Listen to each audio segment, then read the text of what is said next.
Abandoned at the altar. A mail-order bride's fight for freedom. The train's whistle cut through the Wyoming heat like a scream. Evelyn Carter stepped onto the platform, her heart hammering against her ribs as she scanned the crowd for the man who'd promised her a new life. But William Garrett wasn't there. The platform emptied. The sun beat down mercilessly. And then she understood. She'd been abandoned before she'd even arrived. Alone in a strange town with $17 and a suitcase full of borrowed hope, Evelyn felt the weight of every stare, every whisper. Then a small boy with tear-streaked cheeks broke through the crowd and threw his arms around her waist, burying his face in her skirt. "Mama?" he whispered, the single word fracturing something deep in her chest. If you're watching from anywhere in the world, drop your city in the comments below. I want to see how far Evelyn's story travels. And if you're curious whether she finds her way home, stay until the very end. The boy's father reached them in 3 long strides, his face carved from the same unforgiving stone as the mountains behind him. He was tall, broad-shouldered, with sun-darkened skin and eyes the color of storm clouds, gray, distant, and guarded. His hands, rough and calloused, gripped the child's shoulders gently but firmly, pulling him back. "Noah, we talked about this." His voice was low, careful, as though he were trying not to shatter something already broken. "But Papa, she looks like—" The boy's words dissolved into sobs. "She's not your mama." The man's jaw tightened, and for a moment something raw flickered across his features before he locked it away. He looked up at Evelyn then, and she saw the exact instant he registered her situation. The trunk at her feet, the traveling dress wilted from 2 days on the rails, the telegram clutched in her trembling hand. "I'm sorry, miss. My son, we lost his mother 6 months back." The words came out flat, practiced, as if he'd said them so many times they'd lost all meaning. He doesn't understand yet. Evelyn's throat burned. She wanted to say something gracious, something that would ease the awkwardness settling between them like dust, but all she could manage was, "It's all right." It wasn't all right. Nothing was all right.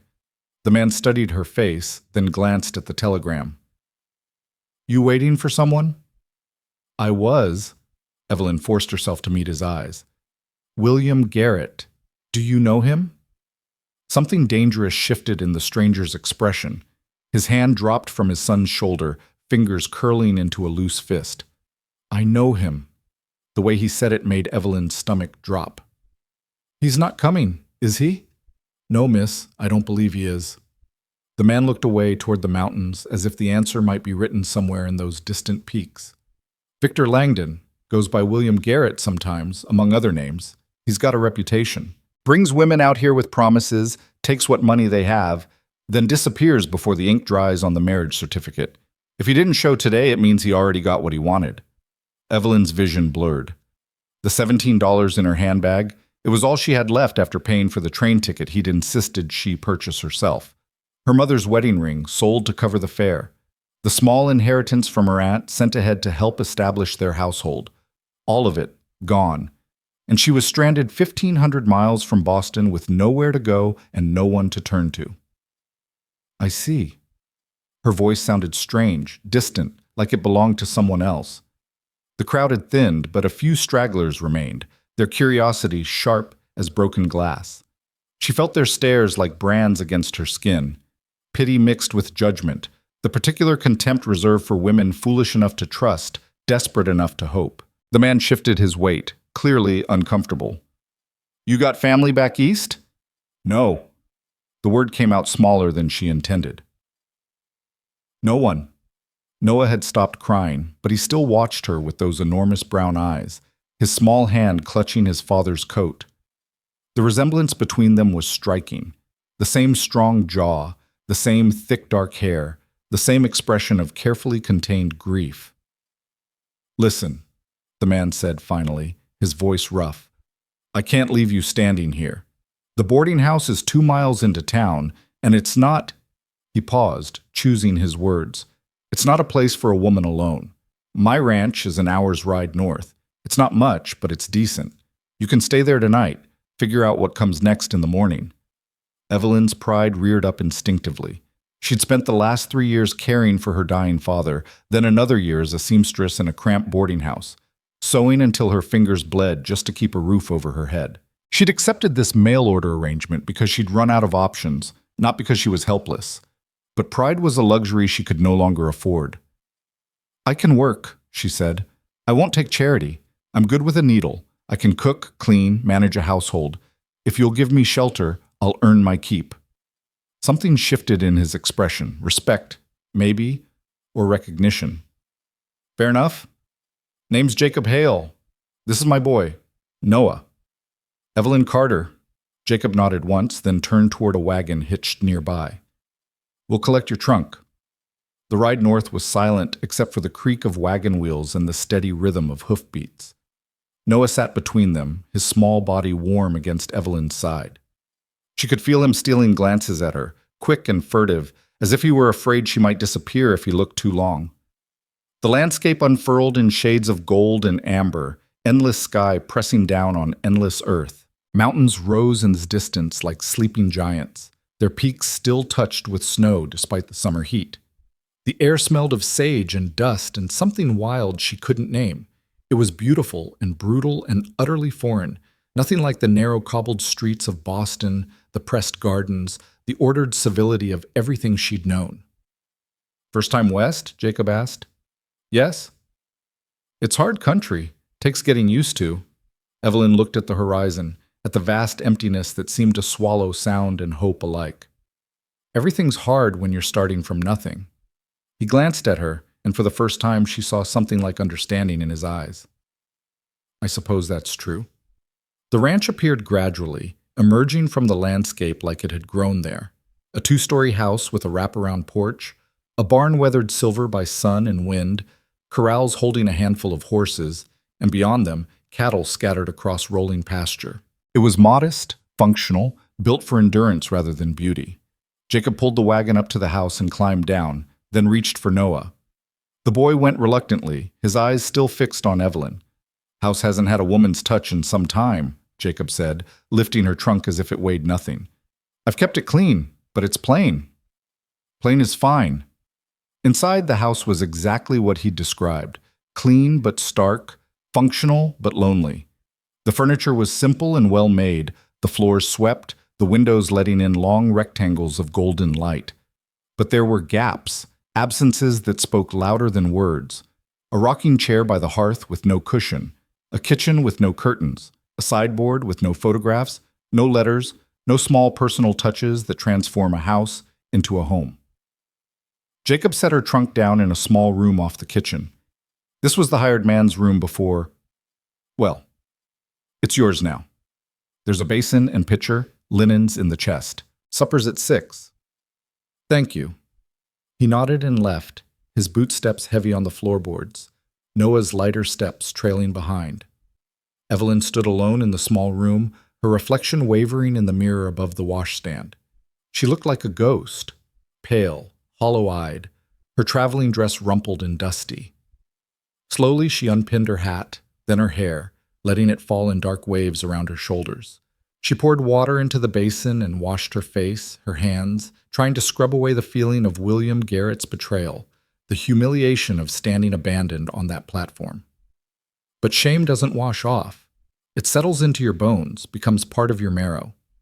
She changed into a simpler dress, then ventured into the kitchen. It was clear Jacob had been managing on his own. The space was organized but impersonal, the cupboards holding only essentials.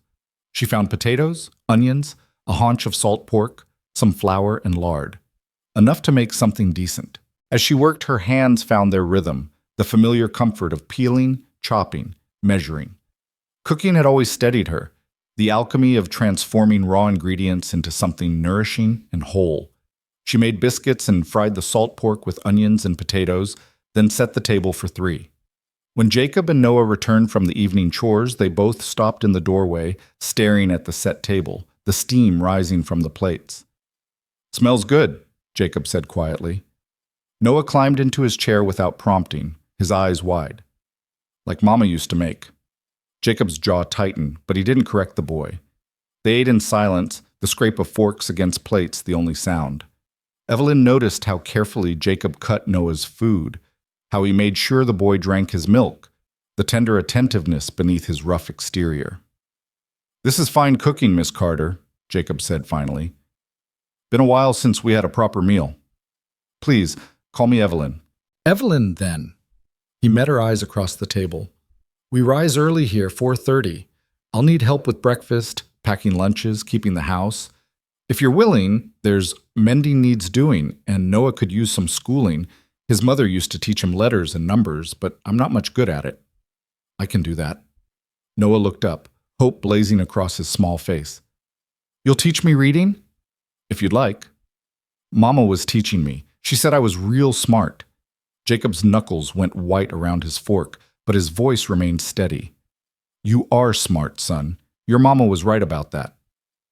After supper, while Jacob put Noah to bed, Evelyn washed the dishes and tidied the kitchen. She could hear them upstairs, Jacob's low rumble, Noah's higher voice, then silence. When Jacob came back down, his eyes were red-rimmed, his shoulders heavy. "He asks for her every night," he said, staring at the floor. "Wants to know when she's coming back. I keep telling him she's not, that she's in heaven, but he's 5. He doesn't understand forever." Evelyn dried her hands on a towel, choosing her words carefully. "Grief doesn't follow logic, especially for children." Jacob looked at her then, really looked at her, and she saw the exhaustion carved into every line of his face. "His mother, Sarah, she died birthing our second child. Baby didn't make it either. One day we were a family, the next, I buried them both on a Tuesday. Noah won't go near their graves, won't talk about her except to ask when she's coming home." "I'm sorry."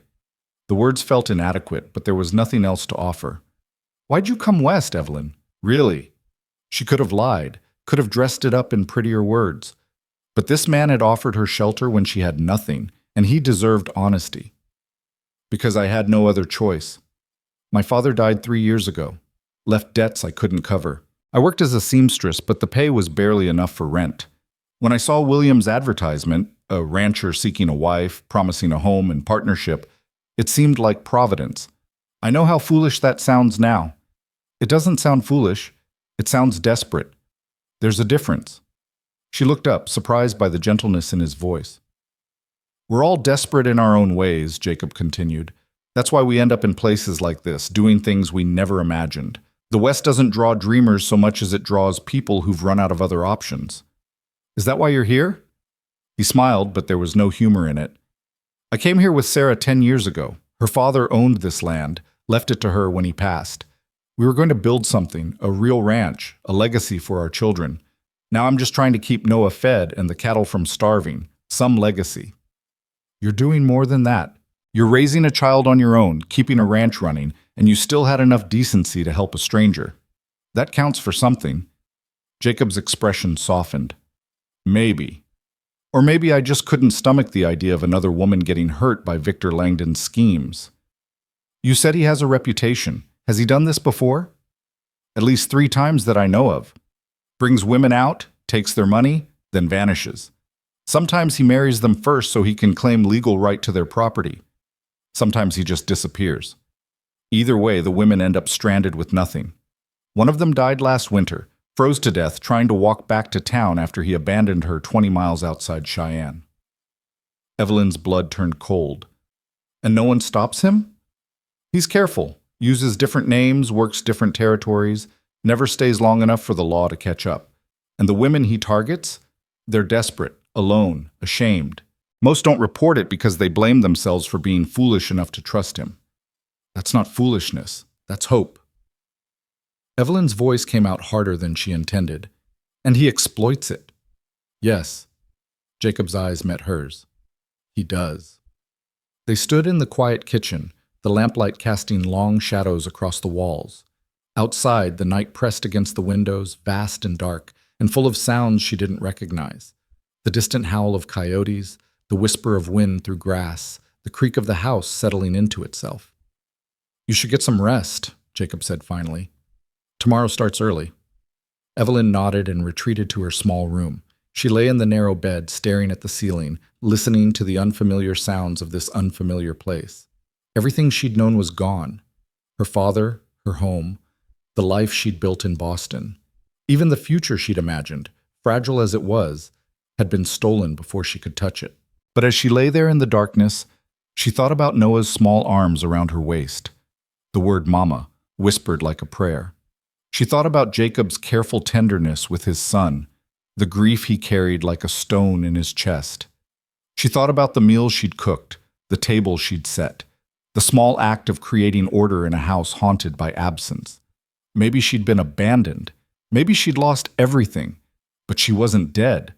And tomorrow she would rise at 4:30 and prove that survival was its own kind of victory. The days fell into a rhythm so quickly it startled her. Evelyn rose before dawn, started the coffee, made breakfast while Jacob and Noah did the morning chores. After breakfast, she cleaned the kitchen, made the beds, swept the floors. Then she'd sit with Noah at the kitchen table, teaching him letters and numbers while Jacob worked the ranch. Noah was bright, eager, soaking up knowledge like parched earth soaks up rain. He'd trace letters in the flour she spread across the table, sounding out words with fierce concentration. When he got something right, his whole face would light up, and he'd look at her with such pure joy it made her chest ache. "Miss Evelyn, is this right? C-A-T? Cat. Perfect, Noah. You're doing wonderfully." Mama would be proud, wouldn't she? Evelyn's throat tightened. Yes, sweetheart, she would be very proud. In the afternoons, she mended clothes, tended the vegetable garden Sarah had planted years ago, now overgrown but still producing.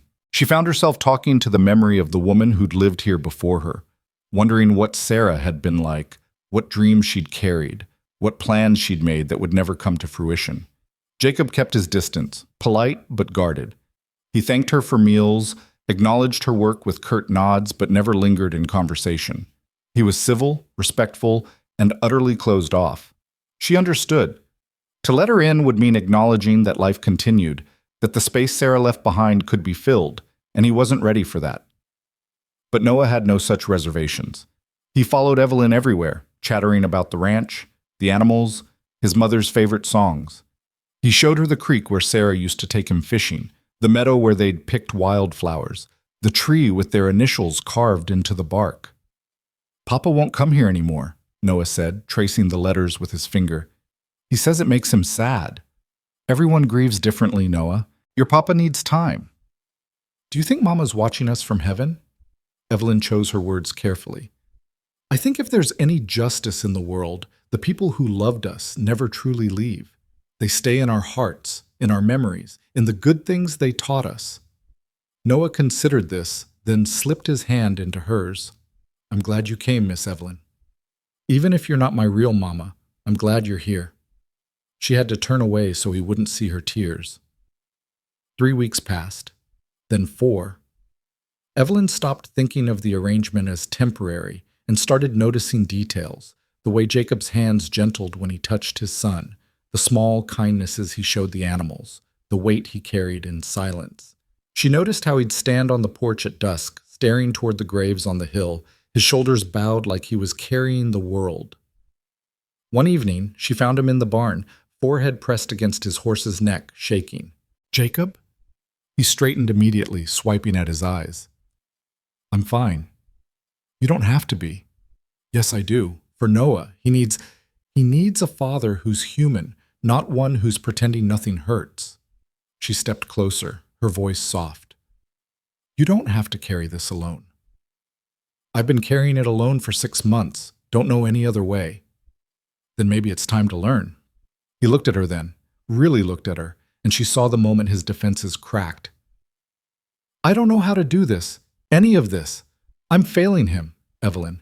He cries for his mother every night, and I can't give her back to him. I can't fix it. I can't make it better. I'm just here, breathing, barely." "That's enough. Breathing is enough. Everything else comes after." Jacob's laugh was broken, bitter. "You sound like Sarah." Then she was wise.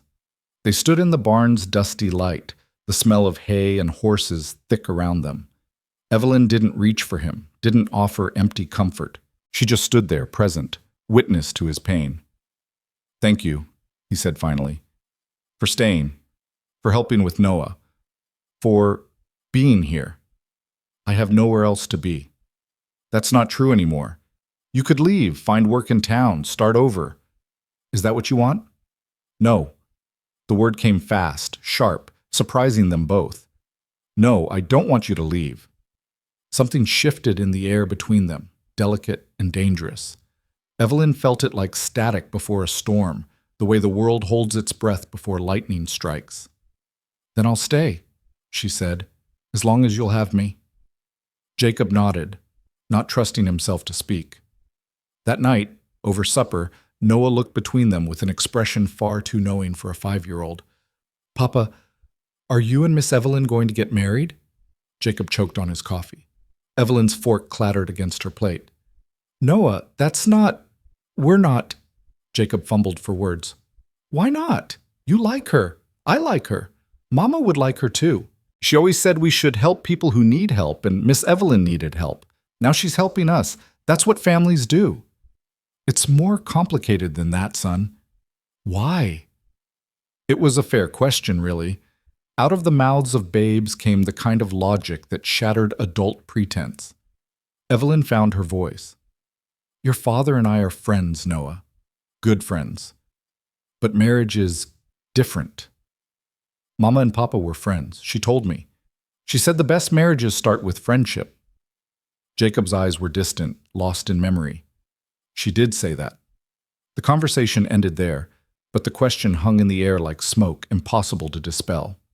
That night, lying in her narrow bed, Evelyn let herself imagine it, not out of romance, but out of brutal practicality. She had no money, no prospects, nowhere to go.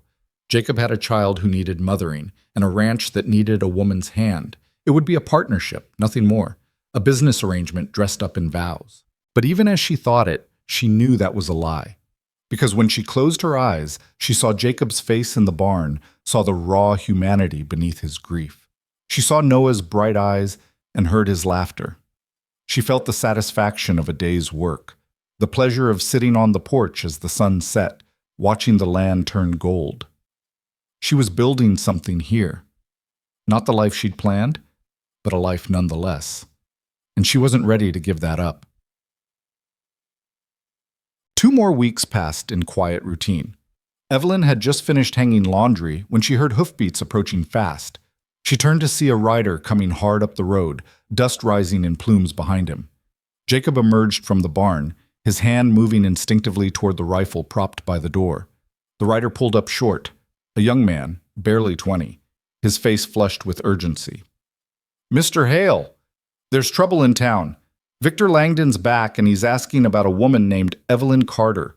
Says she's his intended bride, that she ran off with his money. Sheriff wants to talk to her. Evelyn's world tilted. She gripped the porch railing, her knuckles white. Jacob's expression went cold and hard as winter stone. You tell the sheriff Evelyn Carter is under my protection and has been since the day she arrived. If Victor Langdon wants to press charges, he can answer some questions of his own, starting with why he abandoned her at the train station and what he did with the money she sent ahead. The young man nodded. Yes, sir.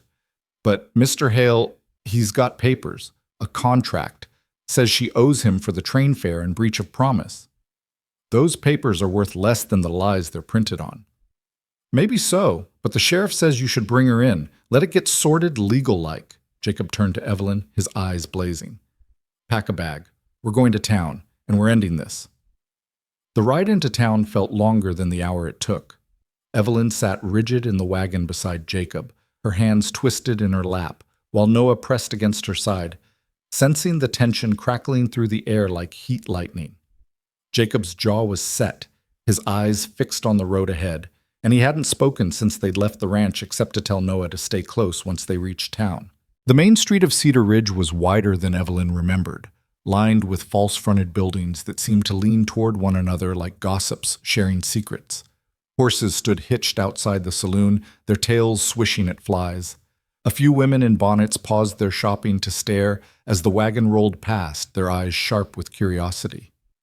Jacob pulled up in front of the sheriff's office, a squat building with barred windows and a hitching post worn smooth by years of use.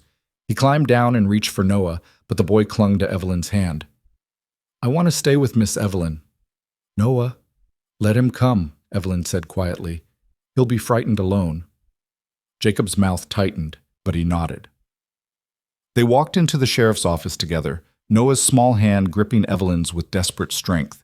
The sheriff was a heavy-set man with a graying mustache and eyes that had seen too much to be easily fooled. He stood when they entered, his gaze moving from Jacob to Evelyn with careful assessment. "Mr. Hale, Miss Carter, I presume?" "Yes." Evelyn's voice came out steadier than she felt. "I'm Sheriff Tom Brennan. I appreciate you coming in. We've got ourselves a situation here that needs sorting." He gestured toward the door leading to the back cells. "Victor Langdon's made some serious accusations. Says you stole $300 from him and ran off to avoid marriage." "That's a lie." The words burst from Evelyn before she could stop them. "He's the thief. I sent him $215 to help establish our household, and he abandoned me at the train station. I've never seen him in my life except in a photograph he sent with his letters." "She's been at my ranch since the day she arrived," Jacob added, his voice like iron, "earning her keep honestly. Whatever Victor Langdon claims, he's the one who committed fraud." Sheriff Brennan pulled out a chair. "Why don't we all sit down and go through this proper-like? Miss Carter, you start from the beginning." Evelyn sat, her spine straight despite the trembling in her hands. Noah climbed into her lap without asking, his weight a small comfort. She told the story exactly as it happened. The advertisement she'd seen in the Boston newspaper, the letters from William Garrett describing his ranch and his desire for a wife to help build a future, the money she'd sent at his request, the train ticket she'd purchased, the empty platform where he'd promised to meet her. "Do you have the letters?" Sheriff Brennan asked. "Yes, in my trunk at Mr. Hale's ranch." "And the receipts for the money you sent?" "I have the bank draft receipt showing I sent $215 to William Garrett in care of the Cedar Ridge post office." The sheriff made notes, his expression unreadable. "And you say you'd never met this man before you arrived?" "Never. Everything was arranged through correspondence." "Did he make any promises in writing? Marriage, property, that sort of thing?" "Yes. He promised marriage within a week of my arrival and said we'd run the ranch together as equal partners. He said he'd already prepared the marriage license and secured the preacher." Sheriff Brennan's eyebrows rose. "That right? And when you got here and he wasn't at the station, what did you do?" "I stood there until the platform cleared, trying to figure out what to do. That's when Noah ran up to me, and Mr. Hale explained who William Garrett really was." "Victor Langdon," Jacob said flatly. "I've known him for 3 years. He worked on ranches around here under various names, always leaving sudden-like when money went missing or women came looking for him. Last I heard, he'd moved on to Denver. Didn't expect him to show his face here again." The sheriff leaned back in his chair, studying them both. "Here's where it gets complicated. Victor's got papers too. A contract signed by both of you agreeing to marriage, with a clause saying if you breach the agreement, you owe him restitution for expenses incurred. He's claiming you got cold feet when you saw the ranch wasn't as grand as you expected and ran off to find a richer man." Evelyn's face burned. "I never signed any contract. I never even met him to sign anything." "This signature here looks mighty official." The sheriff pushed a document across the desk. Evelyn stared at it. The handwriting was similar to hers, the same loops and curves she'd practiced in finishing school, but the tremor in the downstrokes was wrong, and the capital E had a flourish she never used. "That's not my signature. It's a forgery." "You able to prove that?" "I can show you my real handwriting. The letters I sent him, my teaching notes for Noah, anything you want." "I'll need to see those letters, both the ones you sent and the ones he sent you." Sheriff Brennan stood. "Miss Carter, I'm going to bring Victor in here so he can state his case. Mr. Hale, I'd appreciate it if you'd step outside with the boy. This might get heated." "I'm not leaving her alone with that bastard." Jacob's voice was quiet, but there was steel underneath. "I'm the law here, Mr. Hale, and I'll keep order. But if you stay, you keep your temper. Understood?" Jacob's eyes met Evelyn's, asking a silent question. She nodded slightly. He stepped back but positioned himself by the door, his arms crossed, his whole body radiating threat. Sheriff Brennan disappeared into the back and returned with a man who made Evelyn's stomach turn. Victor Langdon was handsome in a slick, calculated way. Dark hair, pomaded back, a suit that was too fine for ranch country, eyes that assessed her like she was livestock at auction. He smiled when he saw her, showing white teeth. Evelyn, darling, I'm so relieved you're safe. When you disappeared, I feared the worst. The endearment made her skin crawl. Don't call me that. You abandoned me. Is that what he told you? Victor's voice dripped sympathy as he gestured toward Jacob. My dear, I was delayed by business in Cheyenne. When I arrived at the station 3 hours late, you were gone. I've been searching for you ever since, worried sick. And then I hear you've been living at another man's ranch? Can you imagine how that looks? You're a liar. Evelyn's voice shook with rage. You were never coming. You took my money and disappeared, just like you've done to other women. Victor's expression hardened for just a moment before the mask slipped back into place. I don't know what stories you've been told, but I assure you I had every intention of fulfilling our agreement. I have the marriage license right here, dated for 3 days after your scheduled arrival. I have the contract we both signed. I have receipts showing I spent considerable money preparing for your arrival, furniture, household goods, all purchased in anticipation of our life together. He spread papers across the sheriff's desk with a magician's flourish. Evelyn stared at them, her mind reeling. They looked official. Stamps, signatures, dates that aligned with his story, the forged contract with her name, a marriage license application, receipts from merchants in Cheyenne. Sheriff, I came here in good faith, Victor continued, his voice reasonable, wounded. I courted this woman honorably, made her an honest proposal, and she agreed. Now I find her living with another man, my money spent, my reputation damaged. I'm not asking for anything unreasonable. I just want what's owed to me. Either she honors our agreement and becomes my wife, or she repays the money I invested in good faith. $300 is what you're claiming? Sheriff Brennan asked. $215 she sent, plus $85 I spent on preparations. I have the receipts. Evelyn felt the trap closing around her. She had $17 left in the world. Even if the sheriff believed her, even if he dismissed Victor's claims, she had no way to pay him back. And without money, she had no way to leave Cedar Ridge, no way to start over somewhere else. I'd like to see those letters Miss Carter mentioned, the sheriff said. The ones that started this whole arrangement. Of course. Victor pulled a bundle from his coat pocket. I kept everyone. You can see how eager she was to marry me, how she agreed to all my terms. Evelyn's hands trembled as she took the letters. They were hers.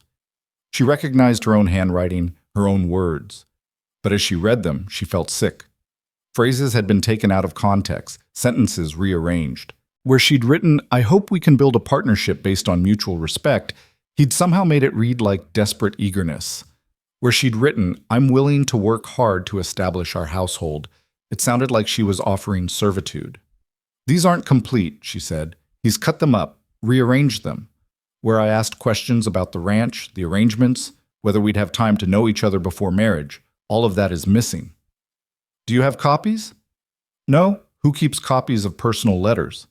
Victor spread his hands in a gesture of reasonableness.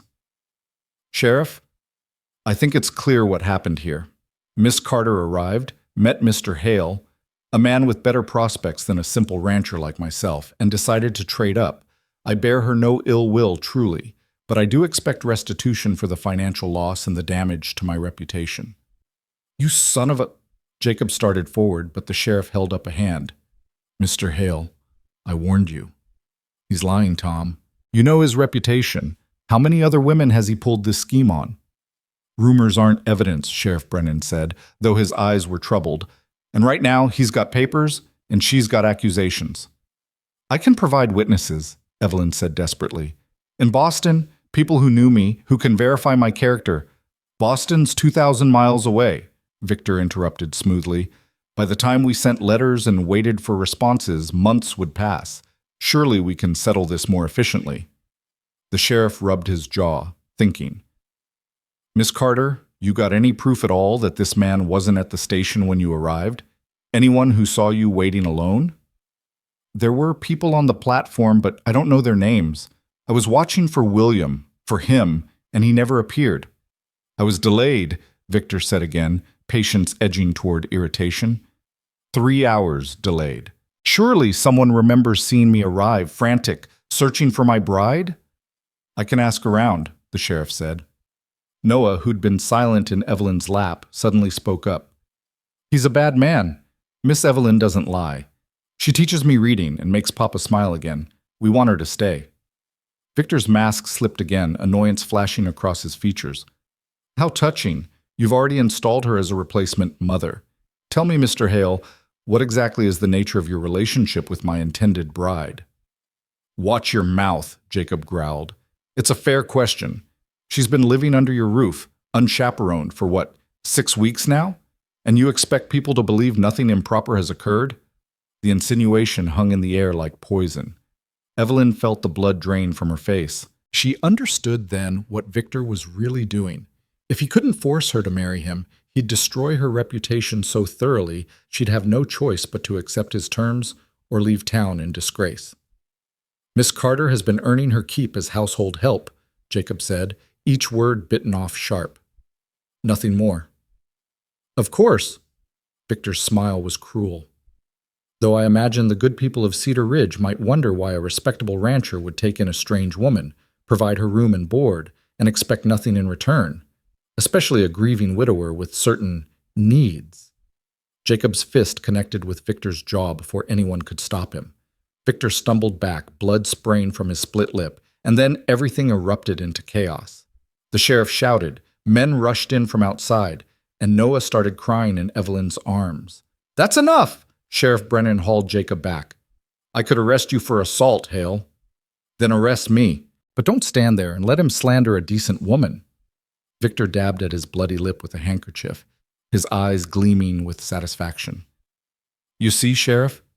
The man's violent, unstable, and you're leaving an innocent woman in his care? Innocent? Evelyn's voice cut through the commotion. She stood, settling Noah on the chair, and faced Victor with every ounce of courage she could muster. You're a fraud and a predator. You lure desperate women west with promises you never intend to keep, you steal their money, and you abandon them to suffer the consequences. I don't care what papers you've forged or what lies you've told. I will not marry you. I will not give you another cent, and I will not let you destroy my life just because your scheme didn't work this time. The room went silent. Victor's expression turned ugly. Careful, Miss Carter. You're making serious accusations against an upstanding businessman. Then let's test them. Sheriff, send a telegram to the authorities in Cheyenne, Denver, Colorado Springs. Ask if they have any complaints against a man matching his description using various names. Ask the postmaster here if William Garrett received any other money orders in the last year. Check the records. Sheriff Brennan's eyes sharpened. That's not a bad idea. She's grasping at straws, Victor said, but there was tension in his voice now. This is absurd. I have legal documents. I want what I'm owed. And you'll get a legal hearing, the sheriff said. But it won't be today.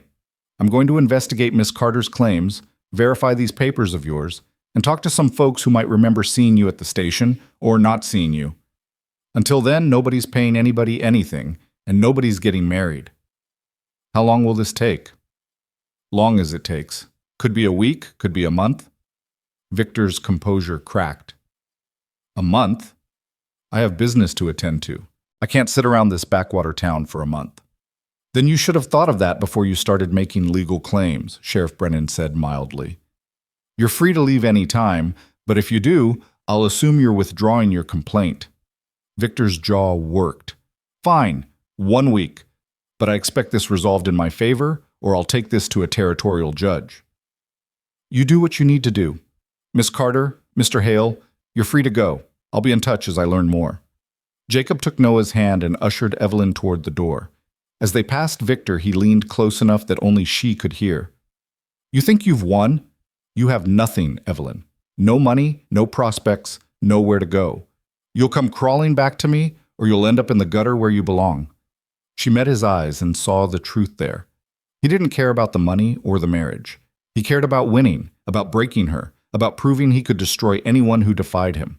I'd rather starve, she said quietly. Outside, the afternoon sun felt too bright, the air too thin. Evelyn's legs trembled as Jacob helped her into the wagon. Noah climbed up beside her, his small face pinched with worry. Is the bad man going to take you away? No, sweetheart. I'm not going anywhere. But even as she said it, she wondered if she was lying.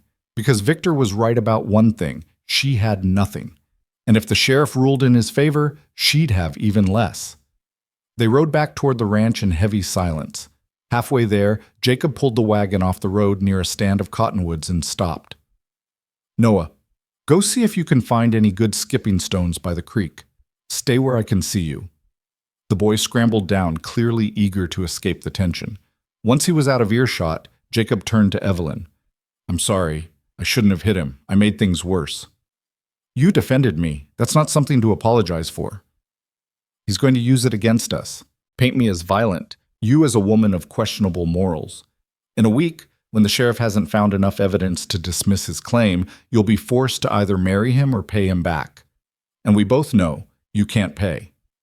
Evelyn stared at the mountains in the distance, their peaks sharp against the sky. "So what do I do?" Jacob was quiet for a long moment. When he spoke, his voice was rough. "You marry me instead." She turned to stare at him. "What?" "Marry me.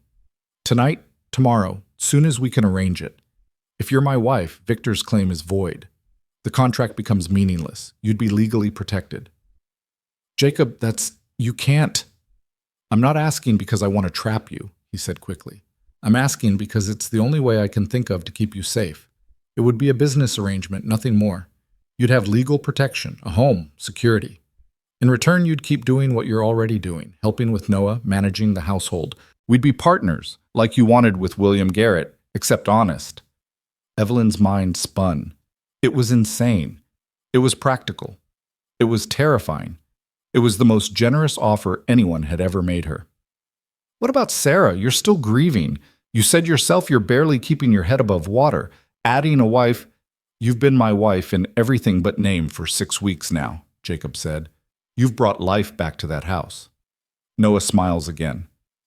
"I can sleep sometimes without hearing him cry through the walls. You've given us both something to hold on to. I'm not offering you romance, Evelyn. I'm offering you survival. And maybe that's all either of us can manage right now." "People will talk." "Let them. They're already talking." She thought about Victor's sneering insinuations, the weight of judgment she'd felt in the sheriff's office, the way decent women had clutched their skirts aside when she'd walked past in Boston after her father died in debt. Reputation was a luxury she'd lost long ago. "If I say yes," she said slowly, "it would have to be real, legally binding. I won't enter a false marriage that you can dissolve when it becomes inconvenient. I wouldn't ask you to. When I make a vow, I keep it. And if someday you meet someone you actually want to marry, someone you love—" Jacob's laugh was bitter. "I had that. I buried it. I'm not looking for it again." It should have hurt, that flat declaration. But somehow it was a comfort. No false promises, no pretense of feelings that didn't exist, just honesty, raw and unvarnished. "Give me tonight to think about it," Evelyn said. "Take all the time you need. But Evelyn, whatever you decide, you're not going back to him. I'll find another way if this doesn't suit you." She believed him. This hard, grieving man with his careful hands and his broken heart, he'd find a way to protect her even if it cost him everything. And that was more than anyone else had ever offered. That night, after Noah was asleep, Evelyn sat on the porch watching the stars emerge like pinpricks in dark cloth. Jacob joined her, carrying 2 cups of coffee, and they sat in silence for a while. "Tell me about Sarah," Evelyn said finally. Jacob's hands tightened around his cup. "Why?" "Because if I'm going to take her place in name, I should know who she was, what she meant to you." He was quiet so long she thought he wouldn't answer. Then, slowly, the words came. "She was strong, not loud about it, just steady, like bedrock. Her father died when she was 16, left her this ranch, and she ran it herself for 4 years before I showed up looking for work. I thought she'd be some helpless girl needing rescue. Instead, she hired me, outworked me, and told me I was an idiot when I suggested something stupid." He smiled, the expression painful. "Took me a year to work up the courage to ask if she'd consider marrying me. She said yes before I finished the question, said she'd been waiting for me to catch up. She sounds remarkable." "She was. She made me want to be better than I was. Made me believe I could build something that mattered." His voice cracked. Then she died trying to give me a second child, and I couldn't save her. Couldn't do a damn thing but watch her slip away. Evelyn set down her cup and did something that surprised them both. She reached over and took his hand. His fingers were rough, calloused, warm. I can't replace her, Jacob. I won't even try. But I can stand beside you, help you raise Noah, keep this ranch running, and maybe that's enough. He looked at their joined hands, then at her face. It's more than enough. It's everything. Then yes, I'll marry you. The words hung in the night air, binding as any vow. Jacob's grip tightened on her hand, and for a moment she thought she saw tears in his eyes. Tomorrow, he said, we'll ride into town tomorrow and find the preacher. Before Victor can scheme up something new, before the sheriff makes his ruling, we'll make it legal. Tomorrow, Evelyn agreed. Neither of them moved to go inside. They sat there under the stars, hands clasped, two people who'd lost everything finding something like hope in the ruins. Dawn came too quickly. Evelyn woke to the sound of Jacob moving through the house, the familiar rhythm of coffee being ground, the stove door creaking open. She dressed carefully in her best remaining dress, a simple gray wool that she'd brushed and pressed the night before. Her hands trembled as she pinned up her hair, and she had to start over twice before the pins would hold. When she emerged from her room, Jacob was standing at the stove in his Sunday clothes. Dark trousers, a white shirt she'd starched and ironed just days ago, a vest that stretched across his broad shoulders. He looked up when he heard her footsteps, and something flickered in his eyes. Coffee's ready. Thank you. They moved around each other with careful politeness, the weight of what they were about to do pressing down like a physical thing. Noah appeared in the doorway, rubbing sleep from his eyes, and stopped short when he saw them both dressed up. Where are we going? Jacob knelt down to his son's level. We're going into town. Miss Evelyn and I are getting married today. Noah's face transformed, sleep vanishing in an instant. Really? You mean it? Miss Evelyn's going to be my mama? If she's willing, Jacob said, glancing at Evelyn. She came and knelt beside them, taking Noah's small hands in hers. I'm willing, sweetheart. But you need to understand something. I'm not replacing your real mama. No one could ever do that. She'll always be your mama, always be in your heart. I'm going to be here, for as long as you'll have me. Noah threw his arms around her neck so suddenly she almost lost her balance. I'll have you forever and ever. Over the boy's shoulder, she met Jacob's eyes and saw the same desperate hope she felt burning in her own chest. They were building something fragile here, something that could shatter with a single wrong word or misstep. But it was real, and it was theirs, and it was worth fighting for. The ride into town felt different this time. The morning sun painted everything gold, and the mountains seemed closer, more protective than threatening.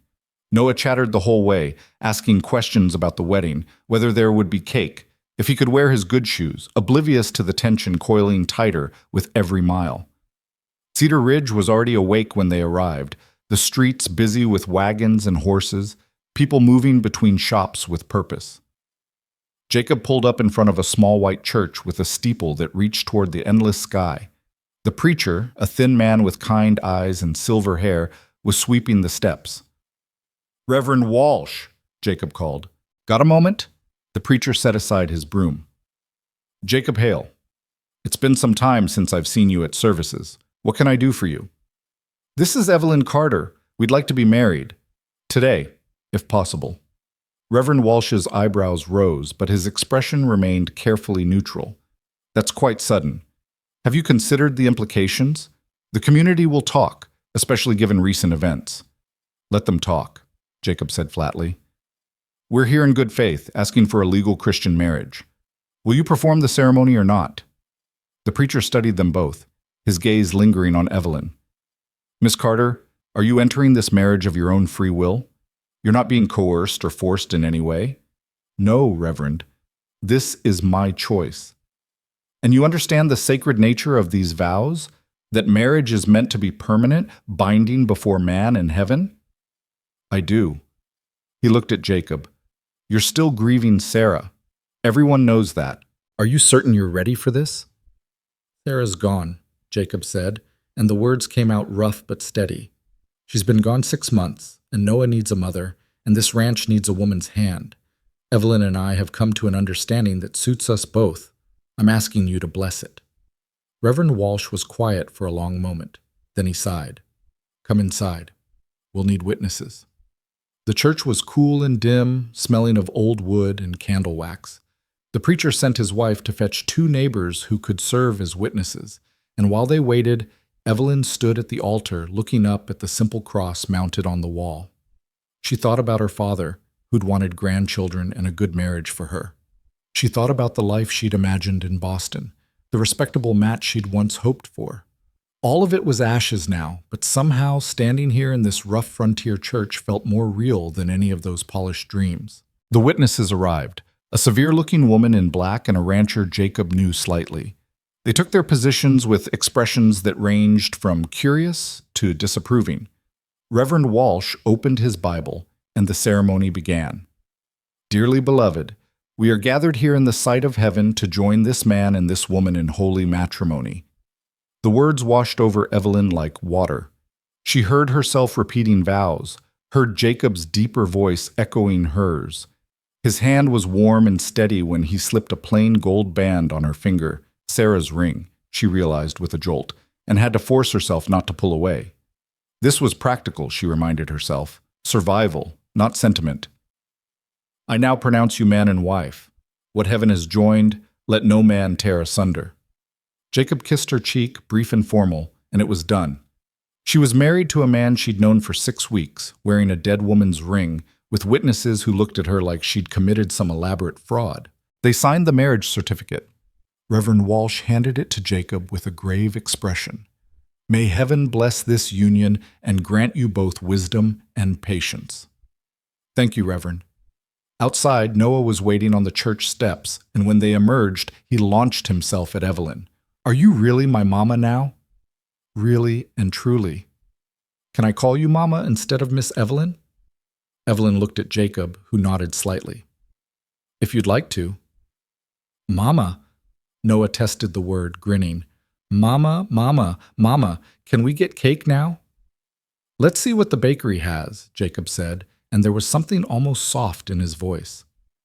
They walked down the main street as a family, and Evelyn felt the stairs following them like shadows. Women whispered behind gloved hands. Men watched with expressions ranging from sympathy to suspicion. Word would spread fast, the mail-order bride who'd caught herself a widower, the indecent haste, the scandal of it all. At the bakery, Noah pressed his face against the glass case, oohing over the cakes and pastries. Jacob ordered a small cake with white frosting, and the baker, a plump woman with flour in her hair, congratulated them with strained politeness. They were leaving the shop when a voice cut through the morning air like a blade. "Well, well, isn't this touching?" Victor Langdon stood across the street, his arms crossed, his expression a mixture of fury and cold calculation. He started toward them, and Jacob immediately positioned himself between Victor and Evelyn. "Stay back, Langdon.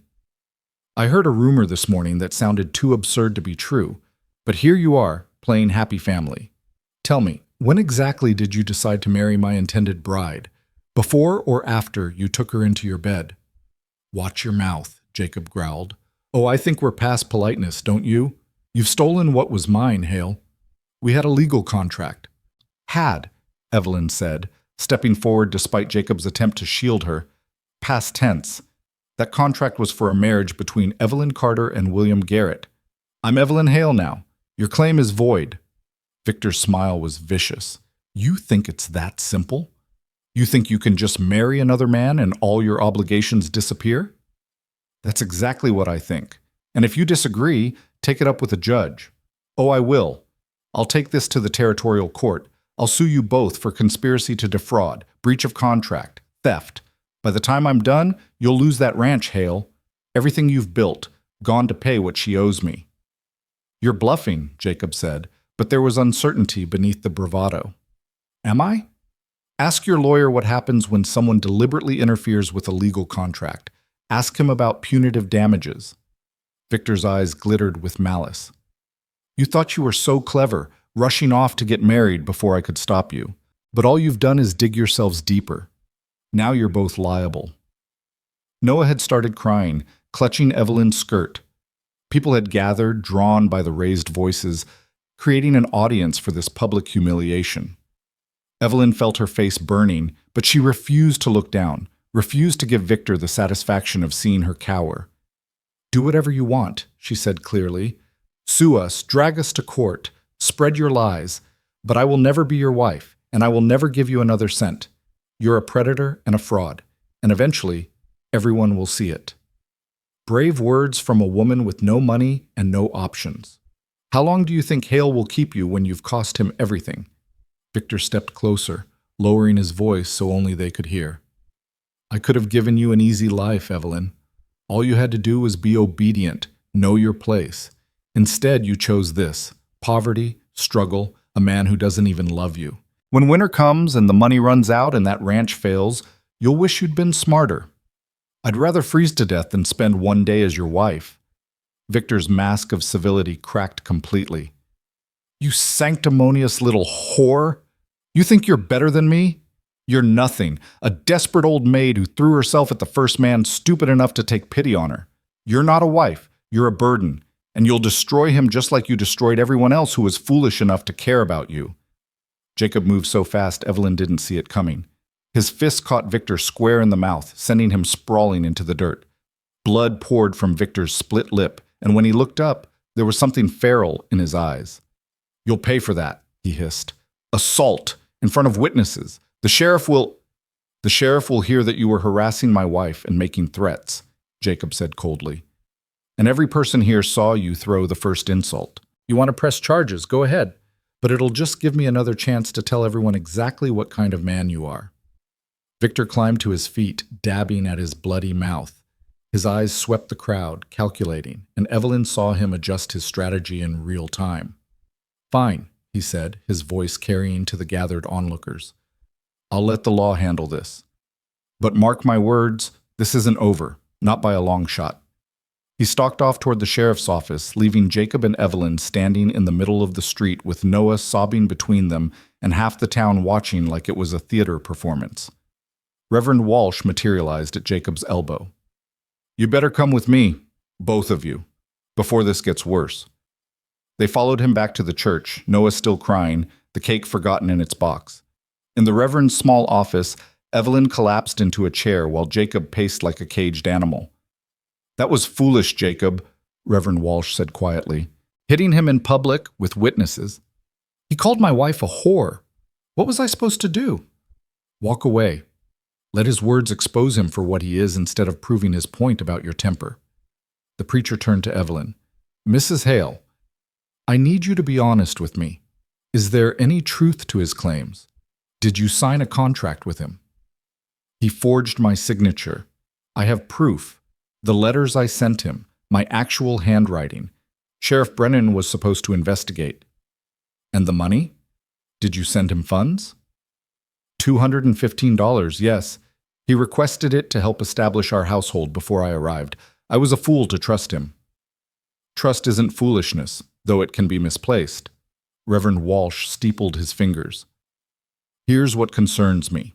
Even if the contract is fraudulent, even if Victor Langdon is everything you say he is, he's got enough documentation to make your lives very difficult. Courts don't move quickly out here, and in the meantime, you'll be living under a cloud of suspicion. Your marriage will be questioned. Your reputations will suffer." "They're already suffering," Evelyn said bitterly. "True, but it can get worse, much worse." He paused. "There's also the question of what happens if he actually takes this to court and wins. I'm not a lawyer, but I've seen cases where judges ruled that a subsequent marriage doesn't void a prior contract if there's evidence of conspiracy. If they decide you two married specifically to avoid his legal claim, they could annul your marriage and rule in his favor." The words hit like physical blows. Evelyn's vision swam. "They could annul it? It's possible, especially if he can prove you married purely to escape your obligations to him." Jacob stopped pacing. "So what are you saying? We should just give up? Let him win?"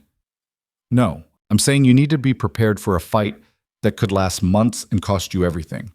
And you need to decide if you're willing to pay that price." Evelyn looked at Jacob, saw the exhaustion and fury and fear warring in his expression. This wasn't what he'd signed up for. He'd offered her protection, not a lawsuit that could destroy him. She couldn't ask him to sacrifice everything for her sake. "Jacob," she said quietly, "if you want to end this, if you want to annul the marriage yourself before it costs you the ranch, I'll understand. You didn't bargain for this kind of trouble." He stared at her like she'd slapped him. "You think I'd do that? Just throw you to the wolves because things got hard? I think you have Noah to consider. If Victor can really take the ranch, your son will suffer. I can't be responsible for that." "You're not responsible for Victor Langdon's crimes." Jacob crossed to her chair and knelt down so they were eye level. "Listen to me. I made vows today.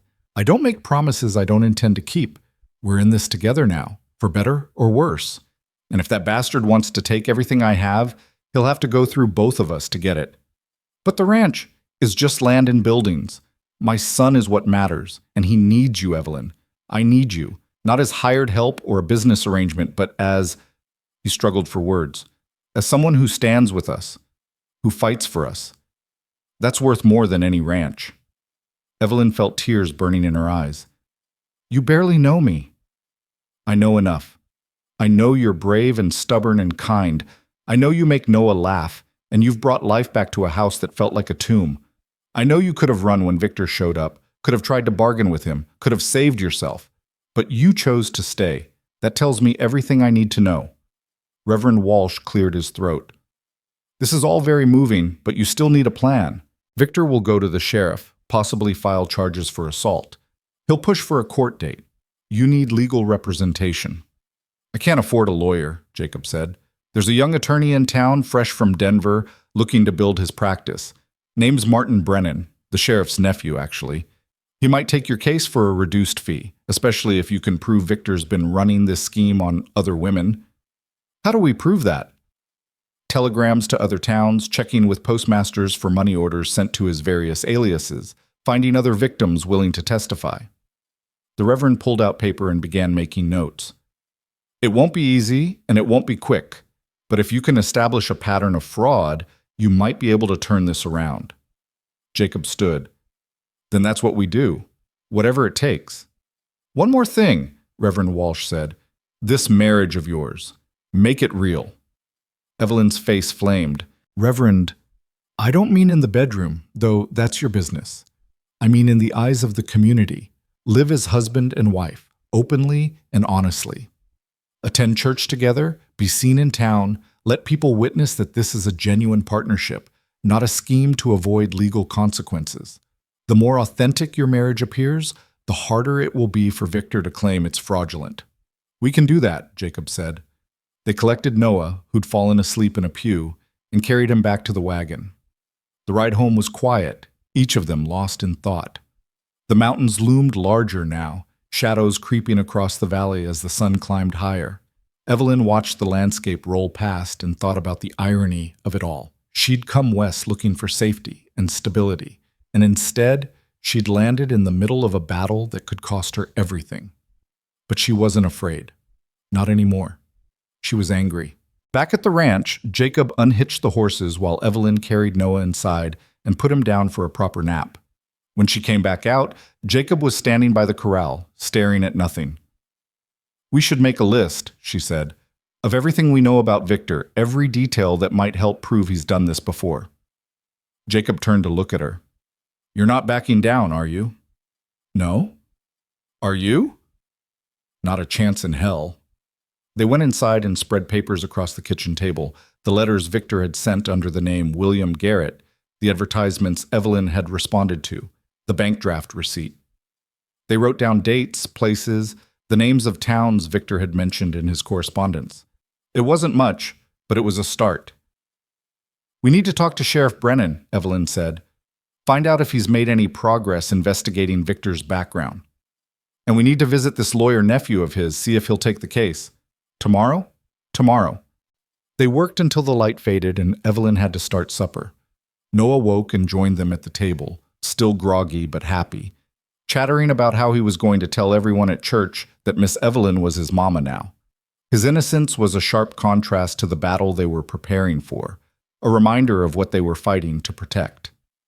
After supper, after Noah was in bed, Evelyn and Jacob sat on the porch again. The stars were emerging, brilliant and cold, and the night air carried the scent of sage and distant rain. "I'm sorry," Jacob said suddenly, "for dragging you into this mess. You came here looking for a fresh start, and instead—" "Stop," Evelyn interrupted. "I'm not sorry. Scared, yes. Angry, absolutely, but not sorry. For the first time in years, I feel like I'm fighting for something that matters instead of just surviving. That's worth the risk. Even if we lose everything? Even then. Because we'll lose it fighting, not because we gave up." Jacob reached over and took her hand, the same way he had the night before. "You're something else, Evelyn Hale." The name still sounded strange to her ears, but she was starting to like it. Evelyn Hale. Wife, mother, fighter. Not the desperate old maid Victor had sneered about, not the abandoned bride who'd stood lost on the platform. Someone new. Someone stronger. "So are you, Jacob Hale." They sat in the darkness, hands clasped, drawing strength from each other. Tomorrow they'd ride back into town and face whatever Victor had set in motion. They'd find the lawyer, build their case, prepare for war. But tonight, they had this. The quiet ranch, the sleeping child, the fragile alliance between two people who'd been broken by life and were slowly learning to be whole again. Above them, the stars wheeled in their ancient patterns, indifferent to human struggle. But down here on Earth, two people held on to each other and refused to let go. And that was its own kind of defiance, its own small rebellion against a world that had tried to grind them both to dust. Inside the house, Noah stirred in his sleep and called out for his mama. Evelyn rose to go to him, but Jacob stopped her with a gentle hand on her arm. "Let me. You've done enough for today." She listened to his footsteps on the stairs, his low voice murmuring comfort, and felt something shift in her chest. This was what marriage meant, she realized. Not grand gestures or romantic declarations, but this, the quiet sharing of burdens, the willingness to stand together when everything else fell apart. When Jacob came back down, he found her still on the porch, and without a word, he sat beside her again. They didn't speak. They didn't need to. The silence between them was comfortable now, filled with understanding rather than awkwardness. And when they finally went inside to their separate rooms, Evelyn lay in her narrow bed and stared at the ceiling, thinking about the day she'd just lived through. She'd gotten married. She'd become a mother. She'd made an enemy who wanted to destroy her. But she'd also found something she hadn't expected, a reason to fight, a family worth protecting, and a man who saw her not as a burden or a convenience, but as an equal, a partner. Tomorrow, the real battle would begin. Victor would make his moves, and they'd have to counter every one. But tonight, in this quiet moment, Evelyn Hale allowed herself to feel something dangerous and precious. Hope. Morning came with the kind of clarity that follows storms, sharp-edged and unforgiving. Evelyn woke to find Jacob already up, the smell of coffee drifting through the house. She dressed quickly and found him at the kitchen table, surrounded by papers, his face drawn with exhaustion that said he hadn't slept much. "I've been thinking," he said without preamble. "We need to move fast. Victor's not going to wait around for us to build a case. He'll push for a hearing, try to get a judgment before we can prove anything." Evelyn poured herself coffee and sat across from him. "Then we start today. Talk to the sheriff, find the lawyer, send telegrams to every town Victor might have worked in. It's going to cost money we don't have. Telegrams aren't cheap and lawyers even less so. How much do we have?" Jacob's jaw tightened. "After buying winter feed and paying the hands? Maybe $200. Not nearly enough if this drags on." "Then we make it enough. We sell something, cut costs, do whatever we have to do." "Evelyn, no, I won't let him win because we were too afraid to spend money defending ourselves. That ranch, this life, it's worth fighting for." He looked at her with something like wonder. "You really mean that, don't you? You've been here less than 2 months, and you're ready to gamble everything." "It's not gambling when the alternative is surrender." She reached across the table and covered his hand with hers. "We do this together, or we don't do it at all." Noah appeared in the doorway, rubbing his eyes. "Are we going to town again?" "Yes, son, but this time you're staying with Mrs. Patterson next door. Mama and I have business to handle." The word slipped out so naturally that it took a moment for its significance to register. Mama. Jacob had called her that, claimed her in front of their son as if she'd always belonged there. Evelyn felt her throat tighten. Can I help? Noah asked. The best way you can help is by being good for Mrs. Patterson and doing your lessons. Can you do that? Yes, Mama. They ate a quick breakfast, then loaded into the wagon. Mrs. Patterson, a widow who ran the neighboring property with stern efficiency, took Noah without questions, though her sharp eyes missed nothing when she looked at Evelyn's new ring. Congratulations on your marriage, Mrs. Hale. I hope it brings you both happiness. The words were polite but cool, judgment lurking beneath the surface. Evelyn met her gaze steadily. Thank you. We appreciate you watching Noah. In town, they went straight to the sheriff's office. Tom Brennan looked up from his desk with an expression that said he'd been expecting them. Heard you two got married yesterday. Also heard Victor Langdon's filing assault charges and pushing for a fraud case. You've been busy. He attacked my wife with verbal abuse in public, Jacob said flatly. I defended her honor. If he wants to press charges, let him explain to a judge why he thought he could call a married woman a whore without consequences. Sheriff Brennan sighed. Sit down, both of you. We need to talk. They sat. The sheriff pulled out a file and spread it across his desk. I've been doing some digging like I promised. Sent telegrams to Cheyenne, Denver, Colorado Springs, a few other places. Got some interesting responses. Evelyn leaned forward. What did you find? 3 women in the last 18 months who reported similar schemes. Different names each time. William Garrett, Victor Langdon, Thomas Blackwell. But the descriptions match and the pattern's identical. Promises marriage, requests money for household setup, either disappears before the wedding or marries them long enough to claim legal rights to their property, then vanishes. 3 women, Evelyn breathed. Did they get their money back? 2 of them are still trying. The 3rd dropped her complaint because she couldn't afford to pursue it. But here's where it gets complicated. In each case, he was careful. Used different post offices to receive funds, moved frequently, never stayed anywhere long enough for warrants to catch up. He's slippery, and he knows how the system works. So he's done this before and he's gotten away with it, Jacob said. Until now, maybe. The fact that he's sticking around Cedar Ridge to fight this case instead of running, that tells me something's different this time. Either he's gotten arrogant or he thinks he's got a winning hand. What about the contract he's claiming Evelyn signed? She asked. I compared the signature to the letters you provided. You're right. It's a forgery, and not even a particularly good one.